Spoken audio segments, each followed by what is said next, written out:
Liza Soberano, makakabalik pa kaya sa ABS-CBN? May pagsisi nga ba sa kanyang showbiz career? Ang buong detalye, alamin!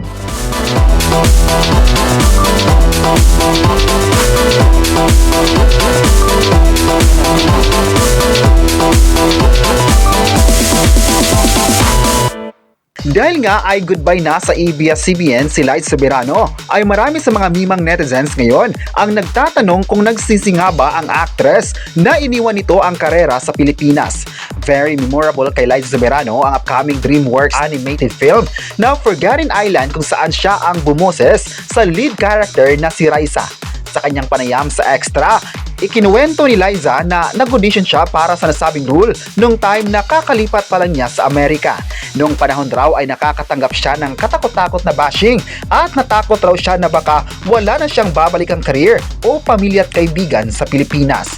At dahil sa Forgotten Island ay may mga realization na dumating sa kanya. Sinabi rin ng actress na dahil sa nasabing movie ay naging madali raw ang pagharap niya sa mga hirap na dinaanan niya nang iwan ng Pilipinas at manirahan sa Amerika. Ngunit sa kanyang mga naging pahayag ay marami sa mga netizens ang nagsabing sana hindi iniwan ni Liza ang Pilipinas dahil marami naman siyang proyekto na nakukuha rito. Paano raw kung wala na siyang offer sa Amerika, makakabalik pa kaya sa dating niyang network? Yan raw ang tanong ng mga tao ngayon na pinagkaguluhan sa social media. May nagsabi naman na makakabalik pa si Liza Soberano sa ABS-CBN dahil wala naman silang problema sa Kapamilya Network. Maayos naman ang pag-alis niya at para din naman ito sa kanyang karera. Desisyon ni Liza na pasukin ng Hollywood dahil isa ito sa mga pangarap niya noon. Masaya nga siya na nakuha ang mga proyekto sa international.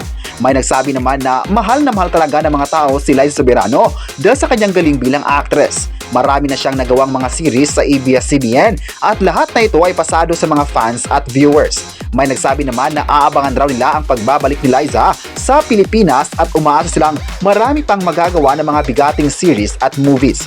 Hindi naman raw nagsisi ang actress na piliin ng Hollywood dahil masaya siya sa kanyang mga proyektong ginawa. May mga netizens pa ang nagsabing tuloy-tuloy lang silang susuporta kay Liza Soberano dahil suporta nila ang desisyon nito sa kanyang showbiz career.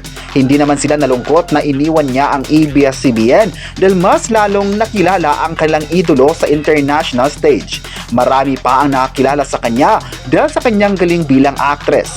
Marami naman ang nagmamahal sa kanya at sinabing kahit anong issue pa ang gagawin ng mga tao sa kanya ay never silang mapagod na magmamahal sa kanila. Kaya waiting na sila sa kanyang pagbabalik sa ABS-CBN at maging sa anong network man sa Pilipinas. Kayo, ano ang masabi nyo na marami sa mga netizens ang nagtatanong kung nagsisi nga ba si Liza Soberano? I-comment na kung proud ba kayo sa kanya at huwag kalimutang i-subscribe ang ating YouTube channel.